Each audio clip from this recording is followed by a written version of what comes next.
वाचालं पङ्गुं लङ्घयते गिरिं यत्कृपातमहं वन्दे परमानन्दमाधवम्। श्रीमन्मदनगोपालं बृन्दारण्यपुरन्दरम् श्रीगोविन्दं प्रपद्येऽहं दीनानुग्रहकारकम्।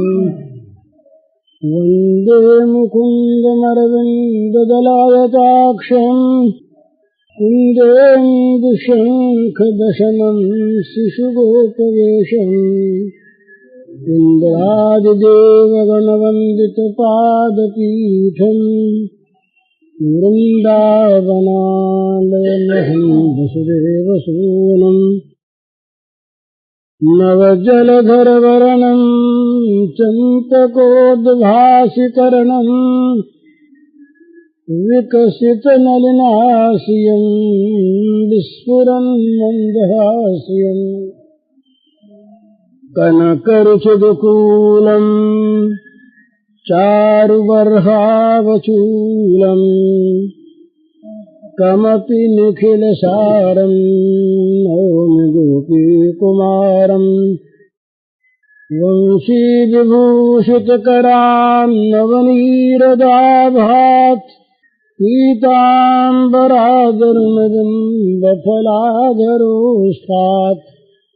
पूर्णेन्दुसुन्दरमुखाद् अरविन्दनेत्रात्। कृष्णात् परं किमपि तत्त्वमहं न जाने। खोज राम को, राम के हो जाएं।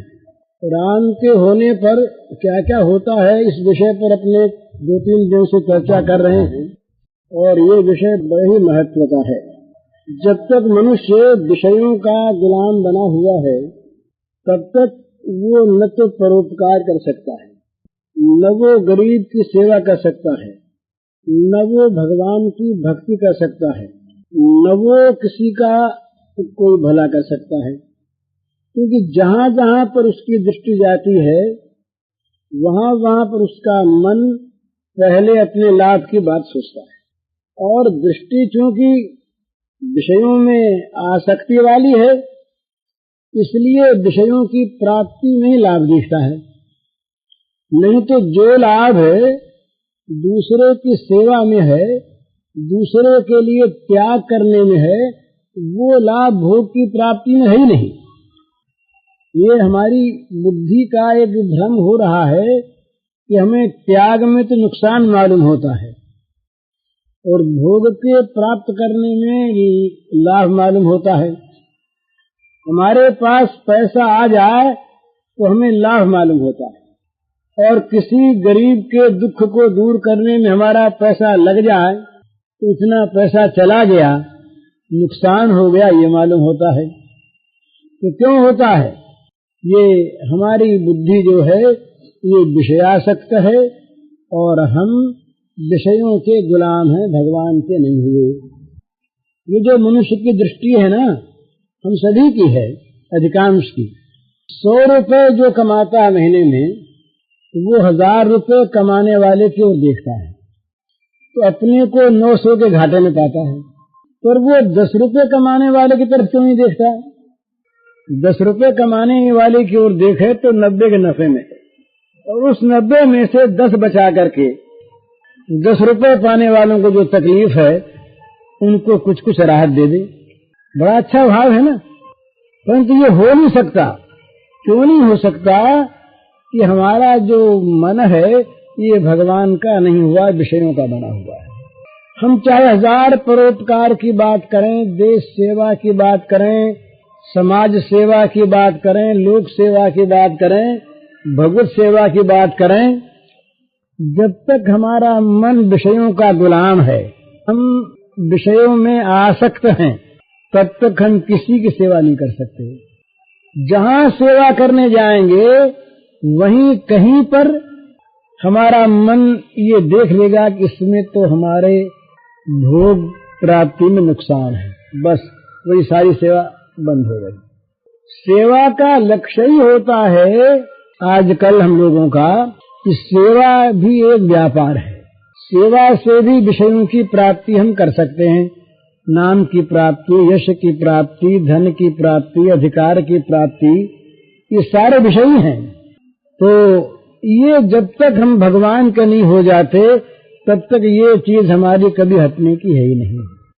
तो ये चीज इसलिए साधकों को, कम से कम साधक माने जो साधक वही है जो अपने जीवन को उठाना चाहता है, भगवान के बाद छोड़ दें वो तो अलग चीज है। अपने जीवन का अगर हम उत्थान चाहते हैं, प्रगति चाहते हैं, जीवन में उन्नति चाहते हैं, सांसारिक उन्नति भी, तो बिना त्याग के नहीं होती।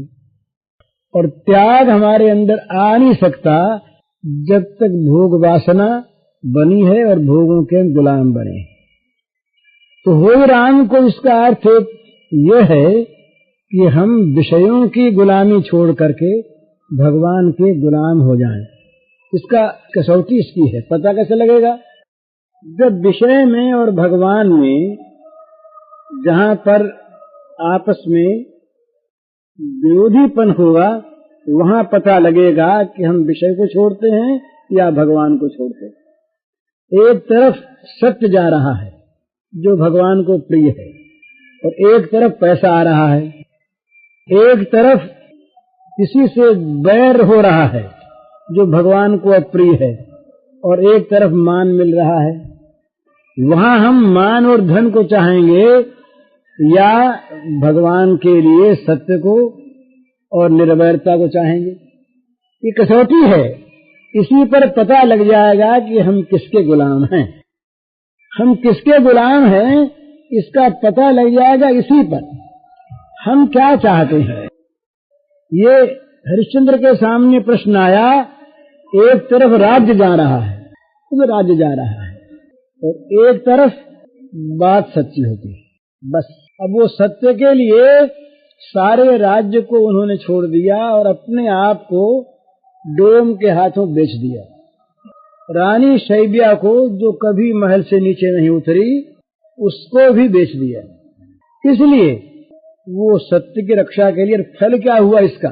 इसका फल हुआ वहीं उसी जन्म में उनको भगवान की प्राप्ति हो गई। कितना बड़ा त्याग! जब वो रोहिताश्व उनका छोटा राजकुमार, वो बेचारा कहाँ दिखता, वो माँ के साथ गया और बड़ी मेहरबानी करके माँ के साथ उसको ले जा नहीं दिया उस खरीदने वाले ने। पहले तो नहीं कभी नहीं, बच्चा नहीं जाएगा। उस बच्चे को सांप काट गया। जरा देखिए कितनी कठिन परीक्षा है। उस बच्चे को सांप काट गया, बच्चा मर गया। अब वो राजरानी थी अभी अभी कुछ दिनों पहले, कोई पूर्व जन्म में नहीं। अब उसके पास एक फटी साड़ी है, दूसरा कपड़ा नहीं है। उसके पास जो कुछ मालिक के यहाँ से रूखा सूखा अन्न मिलता है उसके सिवा खाने को नहीं है। उसके पास एक पैसा नहीं है जिससे वो बाजार से कोई चीज खरीद सके। लड़का मर गया, लड़के के लिए कफन चाहिए, कफन नहीं है। उसने अपनी साड़ी फाड़कर उससे बच्चे की लाश को ढका। लाश को ढक के जब वो ले गई स्मशान में, कल्पना करते आंसू आते हैं, इसलिए कल्पना करते। हरिश्चंद्र वहां पर, वो स्मशान का ठेका था डोम के, और उस डोम ने हरिश्चंद्र को वहां पर इस काम के लिए नियुक्त किया था। जो भी कोई मुर्दा आवे उसके कफन का भाग तुम ले लिया करो। अब हरिश्चंद्र वहां पर इस काम के लिए खड़े हैं अपने डोम स्वामी के नौकर की हैसियत से, और उन्हीं के सामने उन्हीं के बच्चे की लाश को लेकर उन्हीं की पत्नी जाती है। राजरानी, उन्हीं की पत्नी, उन्हीं के बच्चे की राजकुमार, जो गोद से नीचे नहीं उतरा था, जिसके सैकड़ों नौकर रहते थे पीछे पीछे, जिसकी आराम तलबी देखने के लिए, वो राजकुमार स्मशान में जमीन पर पड़ा है और माँ की फटी साड़ी का उस पर कफन है। माँ को पूरा बदन ढकने के लिए साड़ी रही नहीं है, और इस पर वो हरिश्चंद्र उस बच्चे के पिता, उस रानी के पति, वो कहते हैं कि बिना कफन दिए तुम बच्चे को जला नहीं सकते। कितना कठोर काम है, वहाँ कोई देखने वाला नहीं है। भला ये व्रत की तो तब परीक्षा होती है जब एकांत में उस पर आदमी दृढ़ रहे। हरिश्चंद्र की इसी बात में महिमा है। एकांत में श्मशान सूना है, रात्रि का समय है, सियार कुत्ते बोलते हैं, गीदड़ बोलते हैं और कुछ है नहीं वहां पर। उस श्मशान में अपने बच्चे के लाश पहचान गए। वो रानी का रोना सुनकर पहचान गए।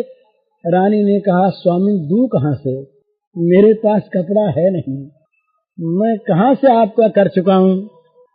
राजा ने कहा कि इस समय मैं तुम्हारा पति नहीं, इस समय मैं रोहिताश्व का पिता नहीं, इस समय मैं डोम सरदार का कर्मचारी हूँ, और कोई नहीं देखता तो क्या भगवान देखते हैं। मैं बिना कफन लिए जला नहीं दे सकता। मार हो पड़ी, रोती तो थी ही, बच्चे का तो महान दुख था ही। एकमात्र बच्चा राजकुमार मर गया सांप के काटने से। राज्य है नहीं, नौकर रहकर वो अपना जीवन बिता रही है, पर आज उसके बच्चे को जला नहीं वो पा रही है कफन देने। कूद कूद कर रो पड़ी। पति को नहीं कह सकती कि तुम अपने धर्म को छोड़ दो, पर दे कहां से। वो दृश्य बड़ा भयानक दृश्य। दूर से विश्वामित्र देख करके रोने लगे कि मैंने क्या पाप किया। दूर खड़े थे, भगवान खड़े ऊपर देख रहे हैं कि देखें इस समय क्या होता है। हरिश्चंद्र दृढ़ हैं, उनके आंखों में आंसू नहीं आए। हरिश्चंद्र ने कहा, रोऊंगा मैं पीछे, इस समय रोना मेरा काम नहीं। इस समय तो जो काम मुझे करना है वो करना है, भगवान की सेवा करनी है। उसने कहा, बस कुछ नहीं, तुम्हारे पास कटार है ही, मेरी साड़ी को तुम काट लो, कतर लो। वो कटार लेके जैसे कतरने को तैयार हुआ, भगवान प्रकट हो गए। विश्वामित्र आ गए, इंद्र आ गए, धर्म आ गए। कहा, राजन बस हो गया। बहुत कड़ी परीक्षा हो गई। ये हो राम को इतनी कठिन परीक्षा में हरिश्चंद्र उत्तीर्ण हो गए। तो मैं ये कह रहा था कि त्याग में जो लाभ है वो लाभ भोग की प्राप्ति में है नहीं। भोग की प्राप्ति में केवल हमें वो एक शुरू में लाभ दिखता है, जैसे विष भरी मिठाई का मिठास, परंतु उसका परिणाम तो मारने वाला है। और त्याग का परिणाम कितना सुंदर, भगवान की प्राप्ति हो जाती है त्याग करते। तो घाटे में नहीं रहे हरिश्चंद्र, उनका राज्य गया नहीं कहीं, राज्य भी मिला और भगवान भी मिले। बेटा तो जीवित हो ही गया, वो राजा तो हो ही गए उसी समय ही, लेकिन भगवान को प्राप्त कर लिया। पर जहाँ भोग दृष्टि है, जहाँ भोग की हमारे मन में अभिलाषा है, जहाँ हम भोगों के गुलाम हैं, विषयासक्त हैं, वहाँ एक और भोग आवेगा और एक और भगवान होंगे। और वहाँ अगर ये कहा जाएगा कि भाई भगवान को अगर तुम रखोगे तो भोग नहीं रहेगा, तुम भगवान को छोड़ दो। श्रीमद् भागवत में जहाँ लक्षण बताए भागवतों के 11वें स्कंद में, वहाँ ये कहा कि तीनों लोकों का वैभव किसी को दिया जाता हो, त्रिभुवन विभव हेतवेति, तीनों लोकों का वैभव दिया जाता हो और उससे कहा जाए कि तुम लवार्धमपि, आधे लव के लिए तुम भगवान को भूल जाओ। इतना ये लो, फिर याद कर लेना, आधा लव पलक पड़े उससे आधी टाइम। तो वो भक्त कहता है कि नहीं, ये नहीं हो सकता। त्रिभुवन विभव भले ही प्राप्त हो और भले न प्राप्त हो, भगवान को नहीं छोड़ सकते। इस प्रकार की जो भगवान में निष्ठा है, वही निष्ठा हम भगवान के हैं ये सिद्ध करती है। और जहाँ हम भगवान के नहीं, भोगों के, वहां तो पद पद पर एक तरफ पाप आता, एक तरफ भगवान आते हैं। उस पाप में हमको भोग सुख की प्रतीति होती है, वहां हम माला फेरने वाले, भगवान का नाम लेने वाले, उस पाप को स्वीकार कर लेते हैं और भगवान को छोड़ देते हैं। क्यों? कि हमारा मन भोगों का गुलाम है। तो ये बहुत समझने की, सोचने की चीज है। इसमें आखिर सब त्याग होगा। ये समझने की बात है कि हम यहाँ से ले क्या जाएंगे, और जो कुछ हमारे पास है वो नाश पहले भी हो सकता है। आग लग सकती है, चोर आ सकते हैं, सरकार टैक्स लगा के ले सकती है, और कोई घाटा लग सकता है, डाकू आके लूट सकते हैं, बाढ़ आ सकती है, न मालूम कितने प्रकार हैं हमारे संपत्ति के नाश के, सुख के नाश के। हम कहाँ रोकेंगे? रोक सकेंगे नहीं। तो आखिर तो छूटेगी ही, और पहले ही चीज छूट सकती है, पर उस चीज में हमारा इतना मोह है कि उसके लिए हम भगवान को छोड़ देते हैं, भगवान को भूल जाते हैं, और उस चीज को ले लेना चाहते हैं पाप को स्वीकार करके। तो ये क्यों होता है? कि हमारा मन विषयों का गुलाम है और हम आसुर भावापन्न हैं। दो ही चीज है, हम जो कर्म करते हैं वो कर्म भोग की प्रेरणा से करते हैं या भगवत प्रीति की प्रेरणा से करते हैं, यही देखना है। फिर कर्म कोई से हो, खेती करना भी, व्यापार करना भी, नौकरी करना भी, घर का काम करना भी, बाहर का काम करना भी, जिसका जो काम, उस काम में हमारा हेतु भोग है या भगवत प्रीति है, इतना ही देखना है। अगर भगवत प्रीति हमारा प्रेरक है उस कर्म में, तो वो कर्म भगवान की पूजा बन जाएगा और उसके द्वारा किसी का बुरा होगा नहीं। और बिना सेवा क्या ढिंढोरा पीटे, अपने आप सेवा होगी। क्योंकि वो तो मन में जो एक उद्देश्य रहता है ना, जहां हमारा सबके प्रति भगवत भाव होगा, वो न किसी से बैर करेगा, न विरोध करेगा, न किसी का दुख सह सकेगा। तो स्वाभाविक उसके द्वारा वैसे कर्म होंगे ही नहीं जिससे किसी का अहित होता हो और जिससे किसी का हित न होता हो। स्वाभाविक उसको ढूंढना नहीं पड़ेगा, अपने आप उसकी वृत्ति उस काम में जाएगी जो काम भगवान को प्रिय है। भगवान से अप्रिय काम वो कर सकेगा नहीं। हम जानबूझ करके अपने अहित का कभी कोई काम करते हैं क्या? भूल से भली कर लिया करते हैं, फिर बड़ा पश्चाताप करते हैं। इसी प्रकार जब सब में हमारी भगवत बुद्धि, अपनत्व बुद्धि हो जाएगी, हम जब भगवान के हो जाएंगे, तब स्वाभाविक हमारे द्वारा किसी के हित का काम, बुरा काम